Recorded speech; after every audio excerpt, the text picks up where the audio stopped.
Powerslave. And sorry, I don't have an actual copy of the album, but trust me, I have listened to it. That's why I'm making this review. So, anyway.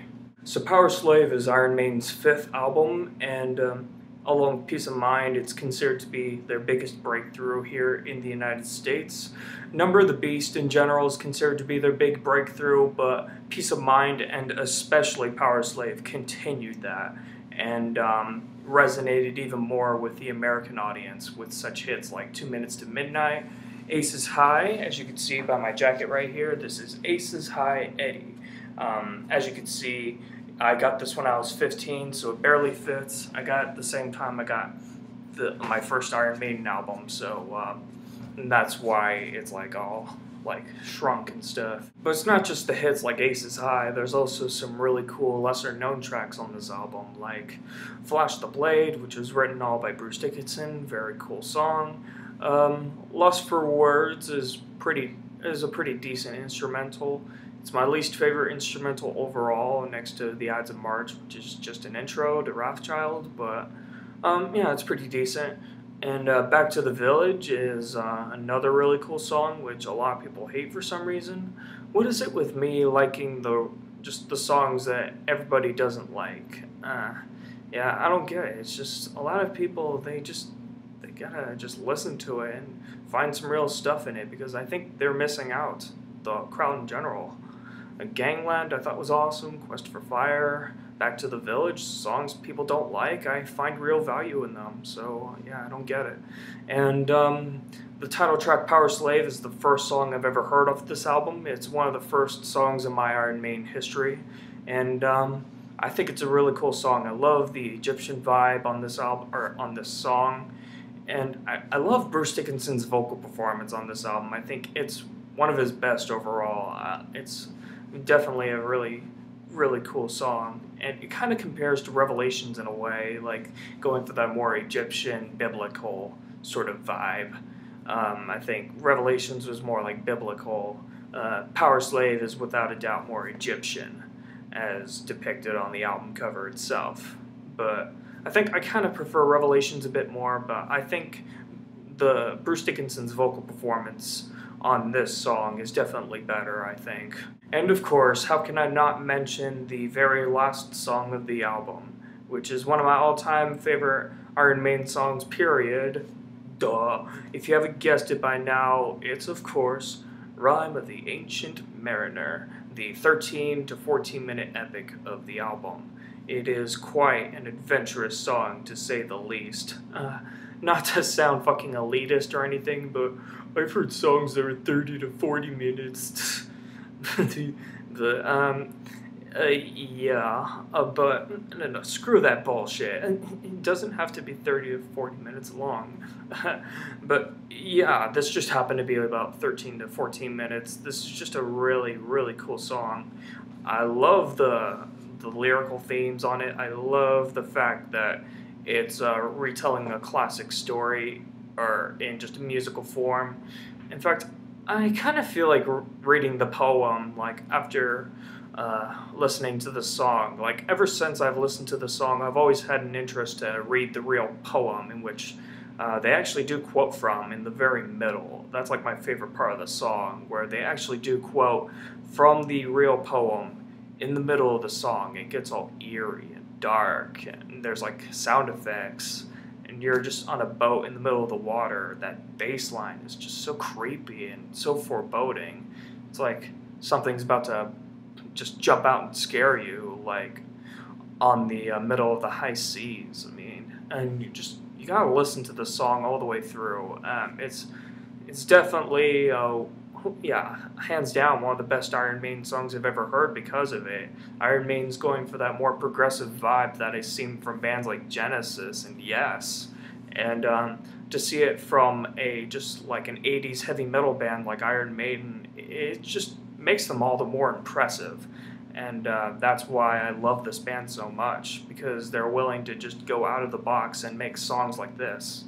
And how can I not mention the tour in which these guys undertook for this album, the World Slavery Tour, the longest tour they've ever taken. And I think the most extensive one they've taken here in the United States. In fact, the last concert they went to here was actually like near my house, like in Irvine. And they were already very adventurous before. They're going behind the fucking Iron Curtain.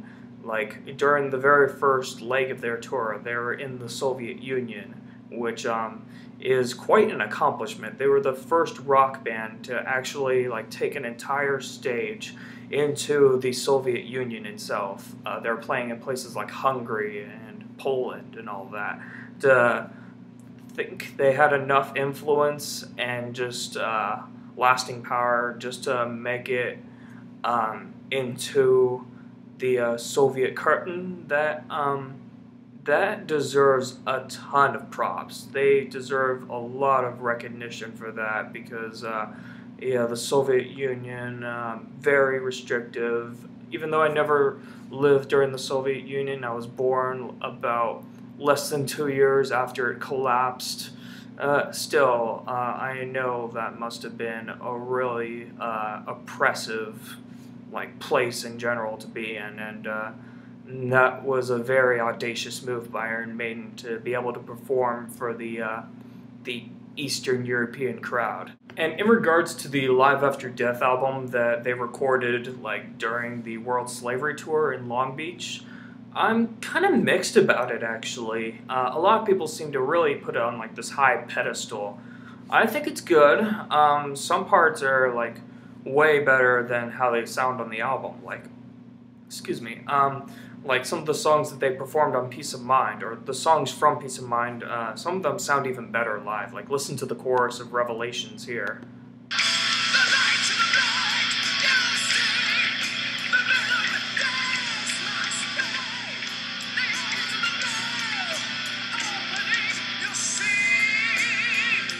Like, see, that sounds even better than it sounds on the album. However, when Bruce tries to perform like some of the Number of the Beast songs, I notice he definitely strains quite a lot. It's like he's lost a bit of his edge, like on some of these songs. Like, listen to this.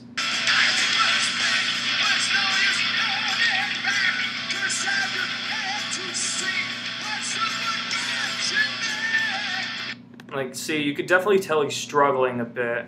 I mean, he still sounds good, but, like, I think he's lost a bit of his edge there. I think he's definitely improved his performance over the years. But I could totally understand because this was a grueling as fuck tour. I mean, he has to sing like that every single fucking night, so I totally understand. But if I had to choose my favorite 2 live performances, it would be Beast Over Hammersmith and Death on the Road. Those are, like, my 2 favorites.